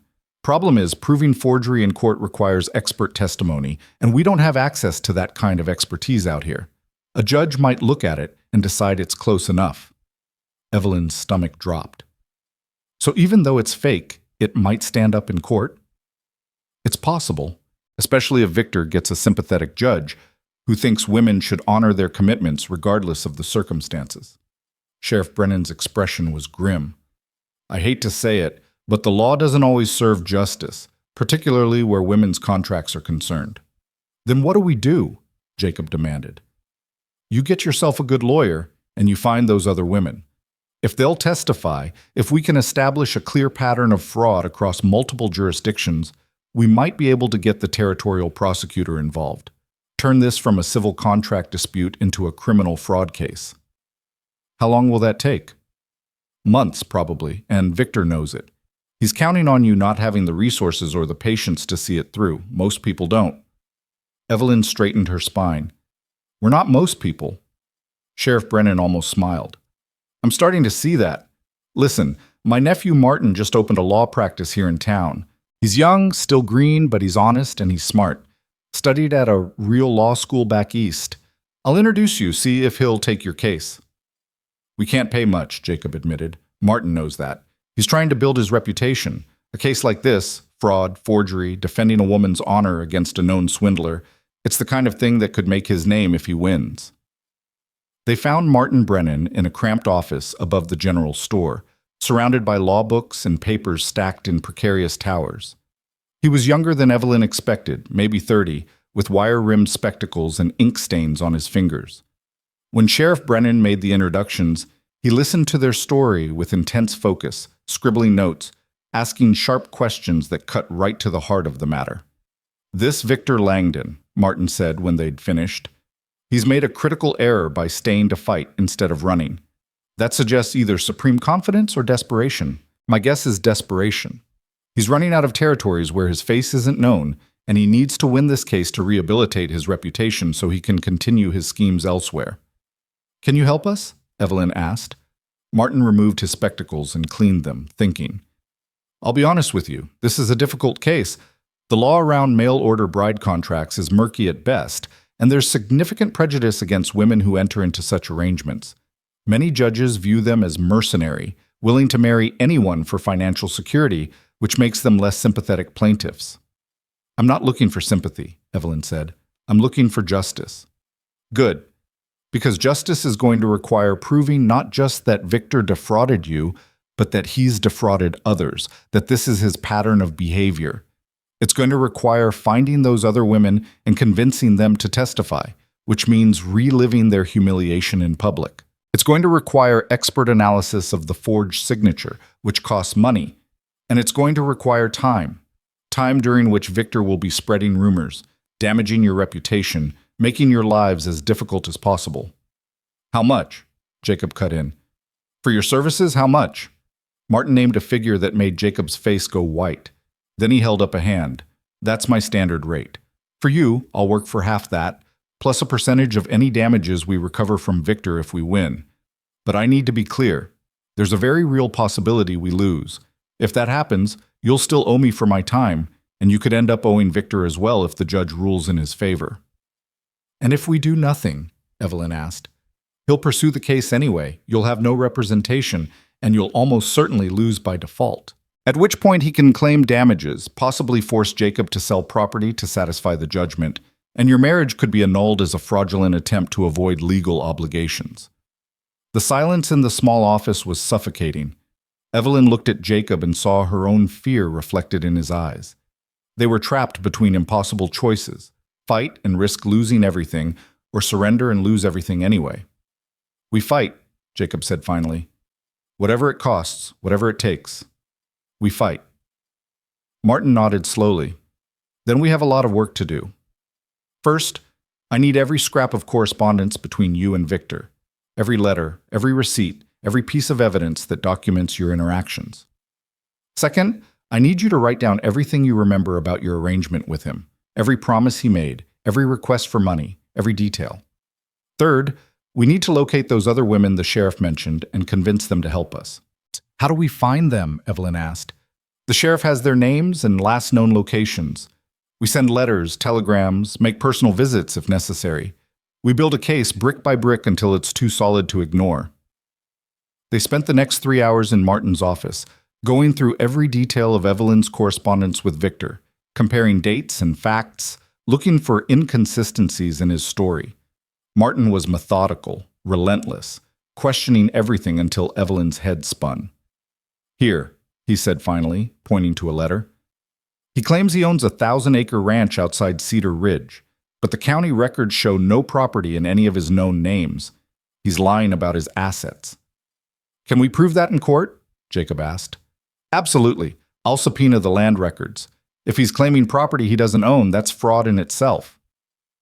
By the time they left Martin's office, the sun was setting and Evelyn's hand ached from writing. They collected Noah from Mrs. Patterson, who handed him over with a tight smile and eyes full of questions she was too polite to ask. On the ride home, Noah fell asleep between them, his head on Evelyn's shoulder. Jacob drove in silence, his face carved from stone. Tell me the truth, Evelyn said quietly. Can we afford this? The lawyer's fees, the time it will take, the risk? No, Jacob said. We can't afford it. But we can't afford not to fight either, so we'll make it work somehow. I could try to find work in town. Sewing, washing, anything that brings in money. You're already working from dawn to dusk, managing the house and helping with Noah. I won't ask you to take on more. Then what? Jacob's hands tightened on the reins. I've got some cattle I can sell early. Won't get top price, but it'll bring in cash. And there's Sarah's jewelry. Nothing fancy, but it's gold. Should be worth something. Jacob, no. That's all you have left of her. It's metal and stones. What I have left of Sarah is our son and the ranch she loved. If selling her jewelry keeps both of those safe, she'd want me to do it. Evelyn didn't argue. She understood the mathematics of survival, the brutal calculus of what mattered versus what could be sacrificed. They'd both given up so much already. What was a little more? The next 2 weeks passed in a blur of frantic activity. Martin sent telegrams to the women Sheriff Brennan had identified. Jacob sold 15 head of cattle in Sarah's jewelry box. Evelyn wrote letter after letter, documenting every interaction with Victor, every promise he'd made, every red flag she'd ignored in her desperation. The first response came from a woman named Margaret Chen in Denver. Her letter was brief, bitter, and unequivocal. I will not testify. I will not relive that humiliation in public. He took my money and my dignity. I won't give him the satisfaction of destroying me again. I'm sorry, but I can't help you. The second woman, Catherine Reeves from Colorado Springs, didn't respond at all. The third, Anna Kowalski from Cheyenne, sent a telegram that made Evelyn's hand shake when she read it. I will testify. When and where? We've got one, Martin said when she showed him the telegram. That's a start. One credible witness with a similar story can establish pattern. If we can get her here to testify, it could make all the difference. Victor will try to discredit her, Jacob warned. Of course he will. That's why we need to prepare her. Make sure her story is airtight. Document everything. I'll travel to Cheyenne next week to interview her in person. But before Martin could make the trip, Victor made his move. It was a Sunday morning, and they just returned from church. A deliberate show of normalcy. Evelyn in her best dress, Jacob in his suit, Noah scrubbed clean and squirming in the pew. Reverend Walsh had greeted them warmly, and a few townspeople had nodded acknowledgement, though most still kept their distance. They were halfway home when they saw the smoke. Black, thick, rising from the direction of the ranch in a column that stained the sky. Jacob whipped the horses into a gallop, the wagon bouncing dangerously over the rough road. Evelyn held Noah tight, her heart hammering against her ribs. When they crested the final hill, they saw the barn engulfed in flames. Jacob leaped from the wagon before it fully stopped, running toward the inferno. The horses inside were screaming, a sound that scraped against Evelyn's soul. She grabbed Noah and pulled him away from the wagon, shielding his eyes. "Stay here! Don't move!" She ran after Jacob, who was throwing open the barn doors despite the wall of heat that slammed into him. Smoke poured out, thick and choking. Through the haze, she could see horses rearing, panicked, trapped in their stalls. Jacob disappeared into the smoke. Evelyn heard him coughing, heard the crash of wood as he kicked open stall doors. A horse burst out, wild-eyed and terrified, then another. She counted them. 3, 4, 5. How many had been inside? 6? 7? Jacob emerged, leading a mare by her halter, his face blackened with soot. He shoved the horse toward Evelyn and turned back. "Jacob, no! It's too dangerous!" "There's one more!" He vanished into the smoke again. The barn groaned, timbers cracking under the immense heat. Evelyn watched in horror as part of the roof collapsed inward, sending up a shower of sparks. "Jacob!" Seconds stretched into eternities. Then he appeared, stumbling, coughing violently, dragging a terrified gelding behind him. They made it 3 steps before a beam fell, missing Jacob by inches. He released the horse and fell to his knees, gasping for air. Evelyn ran to him, helped him away from the flames. His hands were blistered, his eyebrows singed, his clothes smoking. "Are you hurt? Jacob, talk to me." "I'm fine. The horses?" "All out. You got them all." He nodded, still coughing, and turned to watch his barn burn. The structure was lost. The flames had consumed everything, turning wood and hay into ash. All they could do was stand there and watch it collapse in on itself while neighbors arrived too late with buckets and concern. Sheriff Brennan showed up an hour later, his face grim. He walked the perimeter of the smoking ruins, examined the ground, conferred with Jacob in low tones. When he came back to where Evelyn stood with Noah, his expression was dark. It was arson, clear as day. Someone spread kerosene around the base, lit it, and walked away. The burn pattern doesn't lie. "Victor," Evelyn said flatly. "Can't prove it without a witness, but I'd bet my badge he's behind this." "What can you do?" "Not much without evidence. I'll ask around, see if anyone saw anything suspicious. But fires happen out here. Wood structures, dry hay, accidents are common. Even with my suspicions, I can't arrest a man on speculation." Jacob joined them, his face unreadable. "How much damage?" Barn's a total loss. You're looking at least $500 to rebuild, probably more, plus the feed and equipment you lost inside. $500 they didn't have. Evelyn saw the number settle over Jacob like a weight, crushing the hope they'd been carefully building. He's escalating, Martin said when they told him about the fire the next morning, trying to break you financially and psychologically, make you too afraid and too poor to fight. It's working, Jacob said bleakly. Between the lawyer fees and now this, I'm finished. I'll have to sell cattle at a loss just to get through winter, and we still need to rebuild before snow comes. Unless we end this now, Evelyn said. Everyone turned to look at her. Victor wants me to surrender, to come begging. What if I do? Absolutely not, Jacob said. Listen to me. What if I arrange a meeting with him, pretend I'm willing to negotiate? If he admits anything, if he brags about the fire or about the other women, anything we can use, we record it, use it as evidence. How would you record it? Martin asked carefully. You'd be hidden nearby, listening. You're a lawyer. Your testimony about what you heard would carry weight in court. It's too dangerous, Jacob said. He's violent. Look at what he did to the barn. What's to stop him from hurting you? I'll meet him in public, the hotel restaurant, lots of witnesses. He won't risk anything obvious. Martin frowned, thinking, it's risky, but it might work. If he's arrogant enough, and from everything I've seen he is, he might incriminate himself. But Mrs. Hale, you need to understand the danger. If he suspects you're trying to trap him, he could turn violent. Or he could say nothing useful and you've wasted the opportunity. It's better than waiting for him to burn down the house next, Evelyn said. Jacob grabbed her hand. I don't like this. I don't want you anywhere near him. Neither do I. But what choice do we have? We're running out of time and money. If there's even a chance this works, we have to try. The argument went on for another hour, but eventually, Jacob's resistance crumbled under the weight of their circumstances. They sent word to Victor through an intermediary, the hotel clerk, that Mrs. Hale wished to discuss a settlement. His response came within hours. Tomorrow, noon, the hotel restaurant. Come alone. That night, Evelyn barely slept. She lay in her narrow bed, listening to the house settle around her, thinking about all the ways this could go wrong. Victor could hurt her.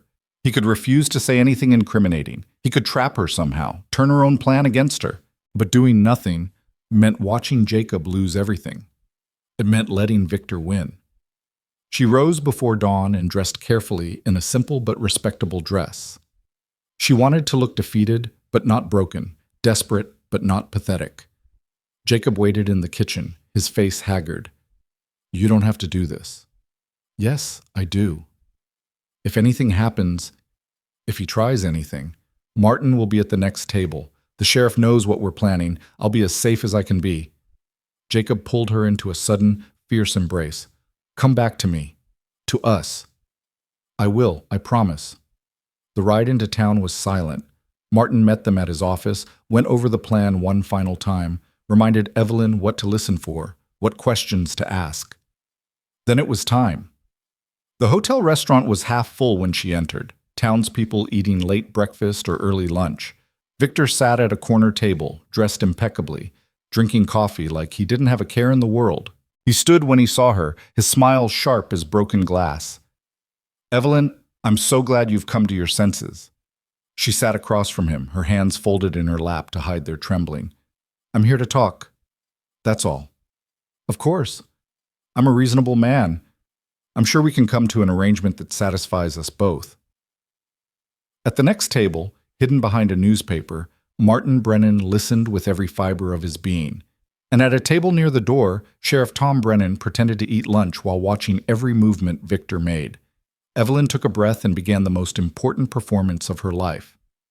I can't afford to fight you in court. The fire destroyed any savings we had. I need this to end. Victor's smile widened. I thought you might see it that way. The fire was unfortunate, wasn't it? Unfortunate, she repeated, her voice hollow. Is that what you call it? Accidents happen on ranches, especially when people are distracted by legal troubles. His eyes glittered with malice. But these things can be avoided if everyone acts sensibly. What do you want from me? What I've always wanted. For you to honor our agreement. Become my wife, and all of this goes away. Evelyn forced herself to meet his eyes. And if I refuse? Then I'll continue pursuing my legal claim. I'll win. We both know that. Jacob Hale will lose his ranch paying what you owe me. Your marriage will be annulled. And you'll end up exactly where you would have been if you'd never met him, except now you'll have destroyed an innocent man's life in the process. He leaned forward. Is your pride really worth that much?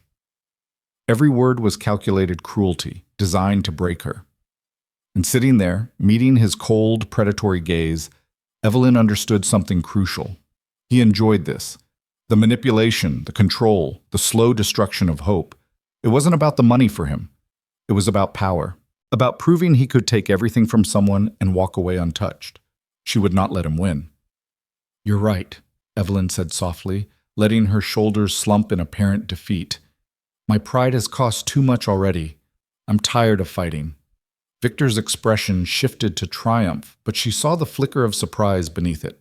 He hadn't expected her to break this easily. A wise decision. I knew you'd come around eventually. But I need to understand something first. She kept her voice small, broken. Why did you do this?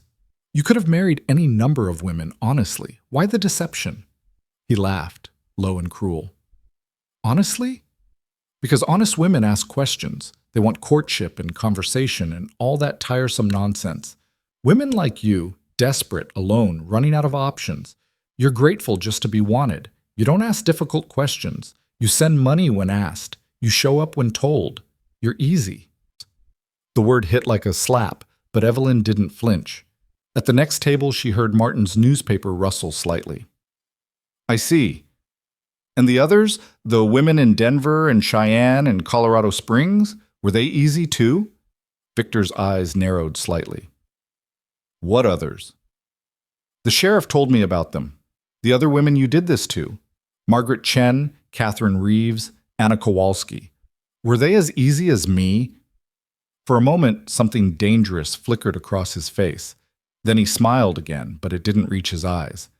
I don't know what you're talking about. I've made honest proposals to a few women over the years. If some of them changed their minds, that's hardly my fault. Changed their minds? Or discovered you'd lied about everything, just like you lied to me? Careful, Evelyn. You're here to negotiate, not make accusations. I'm here for the truth. Did you set that fire? Did you burn Jacob's barn to force me into surrendering? Victor leaned back in his chair, his expression calculating. I think you're confused about how this works. You're the one who owes me, remember? You're the one who broke our contract. Whatever misfortunes have befallen Mr. Hale are merely the natural consequences of your poor choices. That's not an answer. It's the only answer you're getting. He signaled the waiter for more coffee, his movements relaxed, confident. Now, here's what's going to happen. You're going to agree to repay me the $300 plus an additional $200 for damages to my reputation and the costs of pursuing this legal claim. You'll sign a promissory note secured against the ranch, and you'll publicly acknowledge that your marriage to Jacob Hale was fraudulent, entered into solely to avoid your obligations to me. And if I do all that, you'll drop the case? Eventually. Once I have my money and my reputation restored. Of course, collecting will take time, years probably, but I'm a patient man. Evelyn understood then. He didn't want resolution. He wanted leverage. A promissory note secured against the ranch meant he could control them indefinitely, demand payment whenever it suited him, threaten foreclosure as a weapon. They'd never be free of him. What makes you think Jacob will agree to use his ranch as collateral for my debt?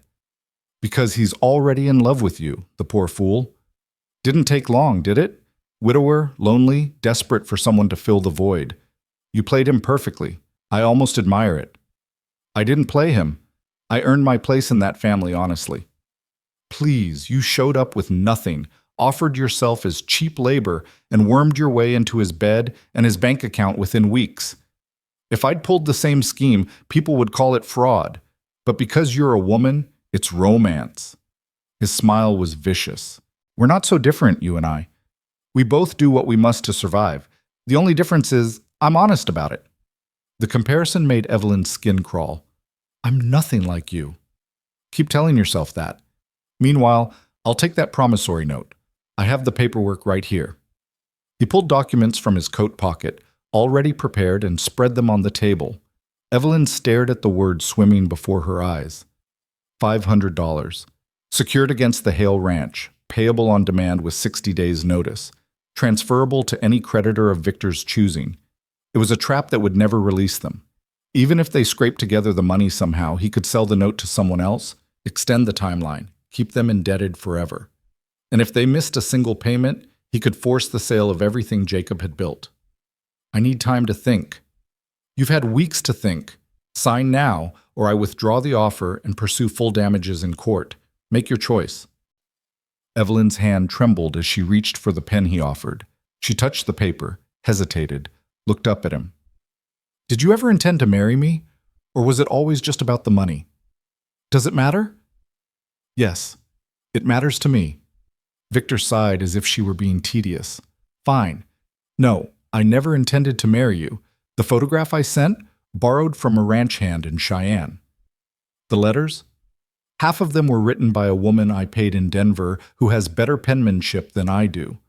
The promises about partnership and building a life together? Complete fiction. I needed your money, you provided it, and that should have been the end of it. But you had to go and complicate things by finding someone to protect you. So everything was a lie. Everything except the contract, which is legally binding regardless of my intentions. Now sign. She picked up the pen. Behind Victor, she saw Martin carefully fold his newspaper. At the door, Sheriff Brennan stood up from his table. Evelyn met Victor's eyes one last time. No. The single word hung in the air like a gunshot. Victor's face darkened. What did you say? I said no. I won't sign. I won't pay you. I won't help you destroy my family. She stood, her voice growing stronger. You're a fraud and a predator. You've hurt women across 3 territories, stolen their money, destroyed their lives, but you're not destroying mine. Victor shot to his feet, grabbing her wrist hard enough to bruise. You stupid little... That's enough, Langdon. Sheriff Brennan's hand landed heavy on Victor's shoulder. Let her go. Victor released her wrist and spun to face the sheriff. This is a private conversation. Not anymore. I heard every word, so did my nephew. Martin Brennan stood, revealing himself. Confession to fraud, admission of deception across multiple territories, threats of financial extortion, that's more than enough to arrest you right now. You can't prove anything. It's her word against mine. Actually, it's 3 witnesses against yours, Martin said calmly. The sheriff, myself, and Mrs. Hale. And we have Anna Kowalski arriving on tomorrow's train to testify about what you did to her. Once we add her testimony to what you just admitted, we'll have you on multiple counts of fraud. The color drained from Victor's face. This was a setup. Yes, Evelyn said. It was. You can't do this. That conversation was private. You tricked me. I asked you questions, and you answered honestly for the first time in your miserable life, Evelyn said. If the truth incriminates you, that's your problem, not mine. Victor's hand moved toward his coat, but Sheriff Brennan was faster. He had his revolver out before Victor's fingers found whatever he'd been reaching for. Don't. I'd hate to shoot you in a crowded restaurant, but I will if you give me cause. I was just getting my handkerchief. You're overreacting. Then move your hand real slow and show me. Victor complied, producing a derringer so small it fit in his palm. Sheriff Brennan took it, along with the knife he found in Victor's boot, and another small pistol hidden at the small of his back. Well armed for a simple lunch meeting, almost like you were planning something. A man has a right to protect himself. Not when he's threatening women and committing fraud. He doesn't. Victor Langdon, I'm arresting you for fraud, extortion, and conspiracy to commit arson. You have the right to secure legal counsel, and anything you say can be used against you in court. The restaurant had gone completely silent. Every eye in the place watched as the sheriff locked iron manacles around Victor's wrists. His face was purple with rage and humiliation. This isn't over. I'll have lawyers from Denver here within days. I'll sue you all for false arrest, slander, conspiracy. You do that, Sheriff Brennan said mildly. Meanwhile, you'll be enjoying the hospitality of the Cedar Ridge Jail. I've got a nice cell waiting for you. As they led him away, Victor turned to Evelyn one last time. You think you've won? You've just made everything worse. When I get out, and I will get out, I'll destroy you. I'll take everything you love and burn it to the ground. Try it, Evelyn said quietly.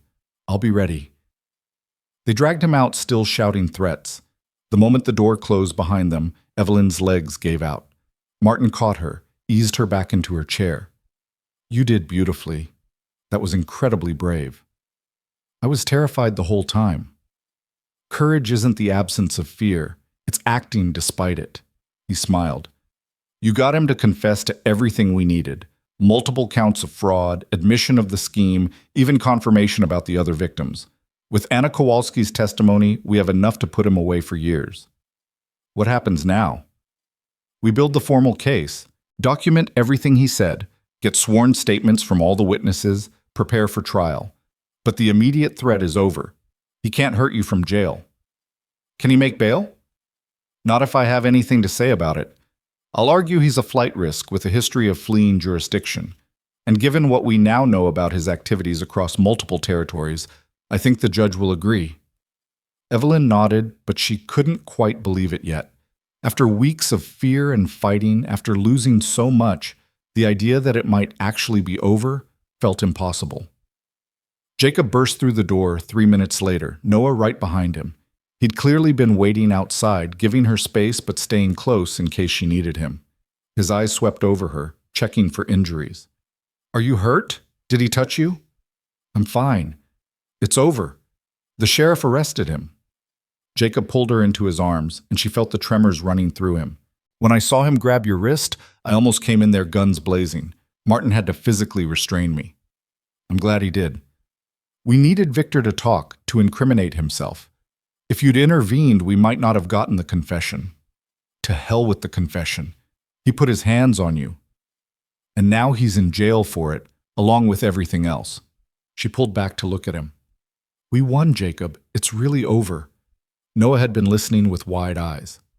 The bad man can't hurt us anymore? No, sweetheart. He can't hurt us anymore. The next few days passed in a blur of legal proceedings. Anna Kowalski arrived as promised, a severe woman in her 40s with eyes that had seen too much suffering. Her testimony was devastating. She described in painful detail how Victor had courted her, requested money for ranch improvements, married her in a hasty ceremony, then disappeared 3 days later with her entire dowry. She'd spent 2 years trying to find him, following his trail across territories, always one step behind. When Sheriff Brennan contacted me, I dropped everything, she said. Not for the money. I've made my peace with that loss, but to stop him from doing this to someone else, to make sure he faces justice for once. Margaret Chen sent a letter, changing her mind about testifying. Seeing that you've arrested him gives me hope that maybe this time will be different. I'll come if you need me. Catherine Reeves remained silent, but Martin said 2 witnesses plus Victor's own confession was more than enough. The preliminary hearing was held a week later in the town hall, packed with spectators hungry for drama. Victor appeared in chains, his expensive suit rumpled, his face haggard. He'd secured a lawyer from Denver, an oily man who tried every trick to get the charges dismissed, but Martin Brennan was ready. He presented the witnesses, the forged contract, the evidence of fraud across multiple territories. He played the sheriff, and his own testimony against Victor's recorded statements at the restaurant. He brought in the hotel clerk who'd taken money from Victor the day Evelyn arrived, money Victor claimed he'd spent preparing for their marriage, but which the clerk swore was payment for a room reserved for only one night. The judge, a stern woman named Margaret Hartford, who'd seen her share of frontier justice, listened to everything with a face like granite. When the defense lawyer tried to argue that the evidence was circumstantial, that Victor was a legitimate businessman being persecuted by a vengeful woman, Judge Hartford cut him off. Counselor, I've heard enough. The evidence shows a clear pattern of fraud, forgery, and extortion. The defendant has admitted to most of these crimes in his own words, witnessed by 3 credible people, including the town sheriff. Unless you have evidence to the contrary, actual evidence, not speculation about Mrs. Hale's character, I suggest you save it for trial. Your Honor, I move to dismiss all charges on the grounds of motion denied. The defendant will stand trial on all counts. Given his history of fleeing jurisdiction and the serious nature of these charges, bail is denied. He'll remain in custody until trial. She banged her gavel. We're adjourned. Victor erupted, shouting about injustice and corruption, but the bailiff dragged him away. Judge Hartford caught Evelyn's eye across the courtroom and gave her the smallest nod of acknowledgement. Outside, a crowd had gathered. Evelyn braced herself for judgment, for the whispers and accusations. But instead, a woman stepped forward, one of the severe matrons who'd stared at her in church. "Mrs. Hale, I owe you an apology. We all do. We judged you harshly, assumed the worst, but you showed more courage than most of us could muster. Thank you for standing up to that man." Others murmured agreement. Not everyone. There were still plenty who looked at her with suspicion and disdain. But enough that Evelyn felt something shift, a crack in the wall of isolation she'd been living behind. The trial itself took place 3 weeks later. Martin built an airtight case, witness by witness, document by document. Anna Kowalski's testimony brought several women in the gallery to tears. When the forged signature was presented next to Evelyn's actual handwriting, even Victor's lawyer looked uncomfortable. The defense's strategy was to attack Evelyn's character, to suggest she was a schemer who'd willingly entered a business arrangement and then reneged when she found better prospects. But every attempt fell flat against the weight of evidence. The jury, 12 men and women from surrounding counties, deliberated for less than 4 hours. Guilty on all counts. Victor Langdon was sentenced to 8 years in the territorial prison, plus restitution to all his victims. The judge ordered him to repay every dollar he'd stolen, with interest. It was more than he had, which meant the court would seize and sell any assets he possessed. When the verdict was read, Victor's eyes found Evelyn across the courtroom. There was no triumph in his expression, no regret, just cold, calculated hatred. She met his gaze steadily and refused to look away. He'd tried to break her, to reduce her to nothing. Instead, she'd helped put him in chains. They let him out in shackles, and this time he didn't shout threats. He just walked, his head high, already planning his next move. Men like Victor never truly surrendered, but for now, at least, he was locked away where he couldn't hurt anyone. Outside the courthouse, Sheriff Brennan shook Jacob's hand. "That barn fire? We found evidence linking Langdon to it. Witness saw him in the area that morning, and we recovered a kerosene can with his fingerprints. I've added arson to his sentence. He'll be away for closer to 12 years now." "Thank you, Tom, for everything. Thank your wife. She's the one who caught him." That night, back at the ranch, they sat on the porch as the sun set over the mountains. Noah was already asleep, exhausted from the emotional upheaval of the trial. Jacob and Evelyn sat in their usual spots, shoulders touching, watching the sky turn from gold to pink to deep purple. "It's really over," Jacob said quietly. "Yes. I keep expecting him to show up somehow, to find a way to hurt us even from prison. He might try. Men like that don't change, but we'll be ready if he does." Jacob turned to look at her, his eyes reflecting the last light of day. "When I offered you this marriage, it was supposed to be practical, a business arrangement to solve a problem. I remember. Somewhere along the way, it stopped being practical." His voice was rough with emotion. "You're not hired help, Evelyn. You're not a convenience. You're my partner, my friend, the person I want beside me when everything falls apart and when everything's right. You're the mother Noah needed and the strength I couldn't find on my own." Evelyn felt tears sliding down her face. "Jacob, let me finish. I know this isn't what either of us planned. I know you married me to escape Victor, and I married you to protect you. But somewhere in the fighting and the fear and the struggle, I fell in love with you, really in love, not the practical kind. And I need you to know that, even if you don't feel the same way." She turned to face him fully, taking his scarred, work-roughened hands in hers. "You think I don't feel the same way? Jacob, I chose you over safety. I chose you over surrender. When Victor offered me a way out, when he said he'd drop everything if I'd just leave you, I didn't even consider it. Not for a second. Because this ranch, this family, you're my home. The first real home I've had since my father died." "You mean that?" "Every word. I love you, Jacob Hale. Not because you rescued me, but because you stood beside me and let me be strong. Because you trusted me with your son's heart. Because you look at me like I'm worth fighting for." He kissed her then, properly, for the first time since their wedding day. Not the brief, formal brush of lips at the altar, but a real kiss full of promise and hope, and the kind of love that grows from shared hardship. When they broke apart, both were trembling.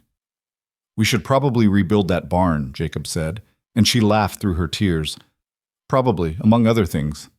The restitution money from Victor will help. Won't cover everything, but it's a start. We'll make do, we always do." They sat there as the stars emerged one by one, filling the enormous Wyoming sky. Somewhere in the house, Noah stirred and called out in his sleep. Evelyn rose to check on him, and Jacob followed. They stood together in the doorway of the boy's room, watching him sleep with the peaceful abandon of childhood. "He asked me today if you were going to leave now that the bad man is gone," Jacob said quietly. "What did you tell him?" "I told him you're his mama, and mamas don't leave." Then I held my breath, hoping I wasn't lying. Evelyn took his hand. "You weren't lying. I'm not going anywhere. This is my family now, my home, my life, for better or worse, through every trial that comes. I'm here." "For better or worse," Jacob echoed, and she heard the weight of vow in it. They stood there in the peaceful darkness, three people who'd been broken in different ways, finding wholeness in each other. Tomorrow they'd start rebuilding, the barn, their savings, their place in the community. There would be hard work ahead, lean times, challenges they couldn't yet imagine. But tonight, they had this, a family bound not by blood or desperation, but by choice. By the conscious decision to stand together, to fight for each other, to build something real from the ruins of what they'd lost. Evelyn had come to Wyoming alone, abandoned, with nothing but $17 and a broken heart. She'd been deceived, threatened, nearly destroyed. But she'd also found something she'd stopped believing existed. A second chance. A new beginning. A love that didn't require her to be anything other than exactly who she was. She thought about the woman she'd been when she stepped off that train, scanning the platform for a man who'd never existed.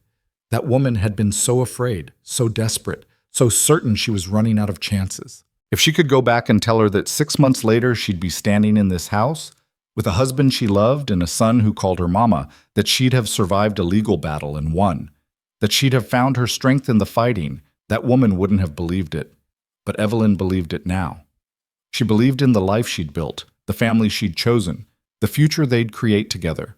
The road ahead wouldn't be easy, nothing worthwhile ever was, but they'd walk it together, and that made all the difference. Spring came early the next year. The rebuilt barn stood strong against the Wyoming winds, larger than the old one, built with timber from their own land and labor from neighbors who'd finally accepted Evelyn as one of their own. The cattle were thriving. Noah had grown 2 inches and could read simple books on his own. And on a warm April morning, Evelyn stood on the porch watching her son chase chickens around the yard while her husband repaired a fence line in the distance. She rested one hand on her swelling belly, feeling the flutter of new life growing inside her. They'd decided not to tell Noah yet, wanted to wait until they were certain. But sometimes, when she caught Jacob looking at her with that expression of wonder and love, she knew he was thinking about the future they were building, not just surviving, but truly living. The past would always be part of their story. Sarah's memory still lived in the ranch she'd loved, in the son she'd left behind, in the lessons she'd taught about strength and grace. Victor Langdon's shadow would linger too, a reminder of how close they'd come to losing everything. But the past didn't define them. What defined them was the choice they made every morning to wake up and build something better, something lasting, something true. Evelyn had arrived in Wyoming unwanted and alone, a mail-order bride abandoned by a fraud. She'd endured humiliation, fought legal battles, faced down a predator, and emerged stronger than she'd ever imagined possible. Now she stood on her own porch, on her own land, watching her family, carrying new life, and feeling something she'd thought was lost forever. Peace. Not the absence of struggle, but the deep certainty that whatever came next, they would face it together, as partners, as equals, as family. The wind carried the scent of sage and new grass across the valley. In the distance, the mountains stood eternal, witnesses to countless stories of struggle and survival, hope and heartbreak. Evelyn's story was just one among thousands, but it was hers. She'd written it with courage and tears and an unwillingness to accept defeat. And it was far from over. This was just the beginning. Jacob finished his work and started walking toward the house, his stride long and purposeful. Noah saw him and ran to meet him, and her husband scooped their son into his arms, making him shriek with laughter. They came toward her together, and when Jacob reached the porch, he set Noah down and pulled Evelyn close, his hand settling naturally on the small of her back. "You all right?" he asked, searching her face. "Better than all right. I'm happy." He smiled, the full, genuine smile that still took her breath away. "Me too." They stood there together as the sun climbed higher, warming the earth, promising growth and change and all the seasons yet to come. Whatever trials lay ahead, they'd meet them the same way they'd met everything else, together. And that was enough. More than enough. It was everything.